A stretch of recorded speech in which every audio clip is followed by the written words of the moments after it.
Muy buenas. En este vídeo vamos a seguir avanzando en el entrenamiento de redes neuronales profundas y vamos a analizar un aspecto que es crítico, que es lo que se conoce como el compromiso entre sesgo y varianza del modelo. Bueno, esto está muy relacionado con aspectos que ya habréis estudiado sobre ajuste y demás. Y de alguna manera este concepto que en inglés es Bias Variance Trade-off es una manera intuitiva de explicar, aunque realmente tiene muchas matemáticas detrás, que tampoco nos vamos a meter en ellas, de tratar de entender qué es la generalización, el poder de generalización de un modelo, qué es el sobreajuste, y después de este tema vendrán qué herramientas tenemos para tratar de combatir esto. Bueno, sin más, empezamos comentando un poco este concepto. Lo primero que tenemos que entender es cuando hablamos de un modelo, qué quiere decir el sesgo. Ya sé que el bias ya lo utilicé como el nombre de estos parámetros que usábamos en el perceptrón y demás. Esto es una cosa diferente, ¿vale? El sesgo, cuando estamos hablando del compromiso entre sesgos y varianza, quiere decir la predicción del algoritmo, cuánto se desvía de la predicción real, es decir, cuál es el error de alguna manera que comete, ¿no? Ese sería el sesgo. La varianza, al final, habla un poco de cuál es la variación que hay en las salidas del algoritmo dependiendo de los puntos de entrada. Es decir, esto lo vamos a entender mucho mejor con los gráficos, pero como una idea general para arrancar, quiere decir que un modelo que tiene un sesgo grande es un modelo que quizá es demasiado simple y comete mucho error. Sin embargo, un modelo con un sesgo bajo quiere decir que está ajustando bien los datos de entrenamiento y probablemente los datos de test que vengan luego, pero un modelo que tiene una varianza alta quiere decir que probablemente se esté ajustando demasiado a los datos de entrenamiento y esté devolviendo exactamente los valores que se esperan, pero luego esto en la realidad no generalice bien. Es decir, hablamos de una situación de sobreajuste cuando hablamos de una varianza alta. ¿Qué pasa aquí? Bueno, que generalmente cuando nosotros tratamos de minimizar el sesgo, que sería algo deseable, vamos de por sí, como propiedad, a aumentar la varianza del modelo, nos vamos a sobreajustar más, y el caso contrario también pasa, es decir, si queremos tener una varianza baja, deseable para no sobreajustar, probablemente también tengamos un mayor sesgo en el modelo. Entonces de aquí viene la palabra típica en inglés trade-off, que sería como compromiso, ¿no? Es decir, donde nos ponemos para alcanzar la situación perfecta porque no es posible conseguir las dos cosas a la vez. Tenemos que de alguna manera poner un punto intermedio, ¿vale? Un compromiso. Bueno, vamos a entender esto un poco mejor con gráficos. El primero que tengo es este, en el que podéis ver en esta fila modelos con un bias bajo, o sea, un sesgo bajo. Quiere decir que el modelo eh, pues tiene una tasa de error, el error es bajo, ¿vale? Lo podéis ver aquí. Este modelo de arriba tiene menos varianza que este de aquí, veis que los puntos están más distribuidos, y estos modelos de la derecha son modelos con sesgo alto. Veis que no estamos dando en la diana sería como el error cero, ¿no? Exactamente aquí. Y uno de los modelos tiene menos varianza que el otro, donde los puntos están más distribuidos. Bueno, esto es una manera de verlo gráficamente. Este gráfico de aquí también es bastante representativo. Es decir, que de este tema, si leéis cosas, hay muchísima literatura escrita, ¿vale? Del compromiso entre sesgo y varianza. Por ejemplo, hay análisis del compromiso de sesgo y varianza analizados específicamente para ciertas funciones de pérdida, como puede ser MSE, y y veis que hay una teoría importante detrás donde se demuestra que según disminuimos uno aumentamos otro y viceversa. Entonces aquí lo veis claramente como en rojo, según el bias va bajando y aproximándose a cero, vemos que la varianza va subiendo. Es decir, esto quiere decir que el modelo se está sobreajustando, tenemos un error muy bajo en el conjunto de entrenamiento, la varianza es muy alta, es decir, el modelo es una función que quizá es demasiado compleja y esté ajustando demasiado los datos porque esa varianza alta pues hace que nos esté devolviendo los datos exactamente como son sin generalizar nada, ¿no? Entonces, claro, esta situación de aquí hace que el error total, cuando nosotros vayamos al test y apliquemos este modelo, va a ser un error alto debido a este sobreajuste y es una situación que no nos interesa. Es decir, nuestra tarea en este caso es de alguna manera regularizar el modelo para poder tratar de encontrar los pesos en ese punto, es decir, en ese punto en el que el bias es lo suficientemente bajo pero la varianza tampoco es muy alta y por tanto el modelo generaliza bien y es capaz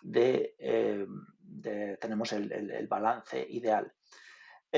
Una cosa que me gustaría comentar también es que la complejidad del modelo, esto es una cosa que se suele decir, que es muy típica, ¿no? Claro, pues tu modelo sobreajusta, tu modelo generalmente es un modelo demasiado complejo, es decir, en el caso del Deep Learning podríamos decir que es un modelo que tiene quizá demasiados parámetros. Nosotros podemos controlar el número de parámetros que tiene un modelo cuando diseñamos la arquitectura, trabajando con el número de capas, el tamaño de las capas, la profundidad de nuestra red, etcétera, etcétera. Entonces, si el modelo es muy complejo, la función va a tener más parámetros y va a ser más sencillo que suceda que estemos por esta zona de aquí, ¿vale? Que estemos por la zona en la que estamos sobreajustando. Por el contrario, si tenemos un modelo muy simple, podemos estar en esta otra zona porque el modelo generaliza, pero no es capaz de tener unas tasas de error que consideremos decentes.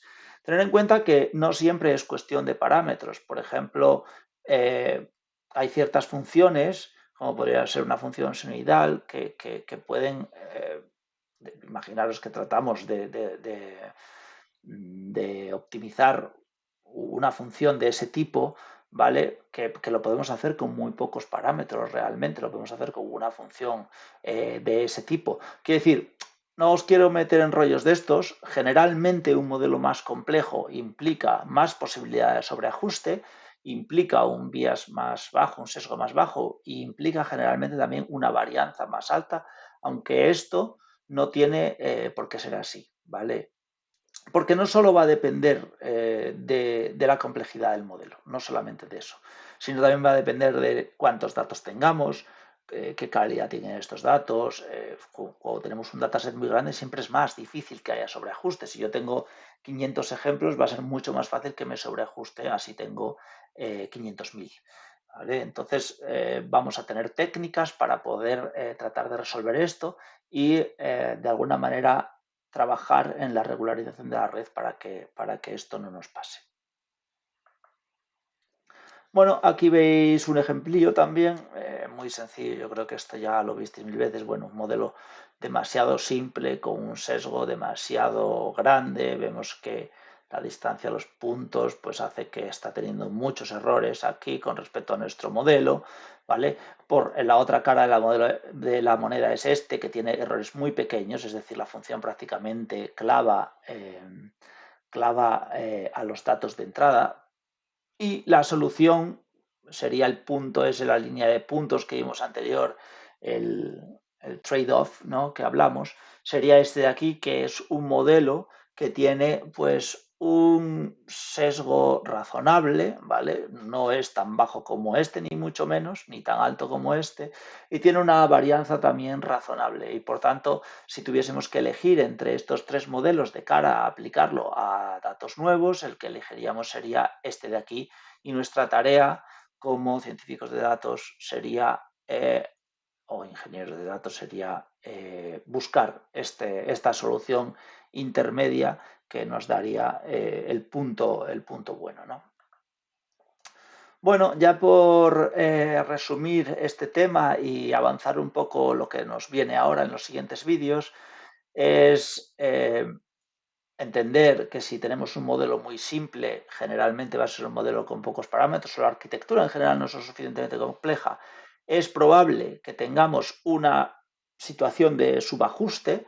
Esto lo vamos a ver y yo, para mí, siempre es mi recomendación cuando entrenéis redes neuronales profundas, es decir, siempre empezar con un modelo simple, ¿vale? Pequeño. ¿Por qué? Porque tiene varias, esto lo comentaremos en las prácticas, pero de alguna manera un modelo simple es mucho más fácil de depurar, ¿vale? Y vamos a poder hacer iteraciones muy rápido, es decir, no es un modelo que necesitemos un maquinón para entrenarlo, sino que ya con eso vamos a poder ir viendo que nuestro pipeline de entrenamiento de red va a funcionar bien. Luego, cuando nosotros tenemos el modelo simple que sabemos que está funcionando, lo normal es que nos demos cuenta de que este modelo pues no es suficientemente potente, es decir, va a tener un sesgo alto. ¿Vale? Esto quiere decir que no vamos a ser capaces de minimizar la función de pérdida hasta unos valores que nosotros consideremos buenos. Se va a quedar antes, ¿no? El algoritmo, pues el descenso gradiente no va a ser capaz de encontrar unos valores de los pesos mejores para seguir bajando la función de pérdida. Hablamos de, en este caso, underfitting en inglés, subajuste. Bueno, después deberíamos de aumentar la complejidad del modelo, pero buscando siempre este trade-off, este compromiso, aumentando el número de parámetros sin llegar a tener una varianza alta, quiere decir un sobreajuste, que veamos que tenemos un sesgo bajísimo, pero que luego, ¿cuándo vamos a identificar esto? Pues realmente cuando veamos que en training tenemos una loss muy baja, una pérdida muy baja, pero en validación o en test vemos que los errores nos disparan. Ahí tenemos claramente una situación de sobreajuste en la que tenemos un sesgo muy bajo y una varianza muy alta. ¿Vale? Esto es muy sencillo. Entonces, claro, generalmente este concepto que yo os explico aquí es algo que es aplicable a realmente cualquier al algoritmo de Machine Learning, pero es de vital importancia en las redes neuronales profundas porque hablamos de modelos con millones de parámetros o con muchos parámetros, vamos a dejarnos de poner números, ¿vale? Pero son modelos muy complejos, es decir, tenemos muchísimos parámetros y por tanto hay mucha literatura basada en cómo tratar que esto no pase. Es decir, a partir de ahora de lo que vamos a hablar son técnicas que nos van a ayudar en esas situaciones en las que nuestro modelo esté en una situación en la que su sesgo sea muy bajo y la varianza sea muy alta, es decir, tengamos un sobreajuste.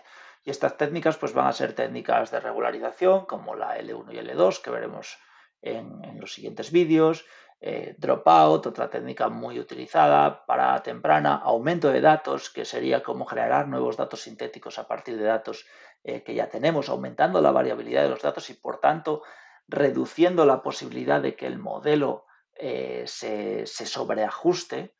Y otras técnicas que, aunque no se consideran técnicas de regularización, como el batch normalization, también tienen un efecto y son interesantes de conocer, son muy utilizadas y tienen un efecto de regularización en el modelo que va a hacer que los pesos de nuestra red no se ajusten o no se sobreajusten a los datos de entrenamiento. Por tanto, considero que este vídeo es una introducción a los vídeos que vienen ahora y de alguna manera introduce este problema que va a ser algo, ya os anuncio, con lo que tendréis que pelear todo el tiempo que estéis trabajando en Deep Learning, porque es una cosa súper común, ¿vale? Es súper común. Otra de las cosas que os recomiendo y que no lo comenté antes, pero lo comento ahora, es cuando estáis haciendo las redes también, y lo comentaremos en prácticas, una vez que nosotros conseguimos un modelo que más o menos aprende, deberíamos de aumentar su complejidad también hasta que veamos que el modelo es capaz de aprender el conjunto de entrenamiento con un error muy bajo. Eso quiere decir que el modelo ya es lo suficientemente complejo. Y después, cuando nosotros ya tenemos eso, viene el turno de todo esto que vamos a hablar aquí. Es decir, vale, tenemos un modelo que funciona muy bien en train, no lo hace tan bien en validación, ¿cómo podemos hacer ahora para oye, vamos a subir un poco el error en train a favor de, con estas técnicas de regularización, bajar el error en validación y en test, que es lo que de verdad nos interesa cuando estamos utilizando redes neuronales profundas.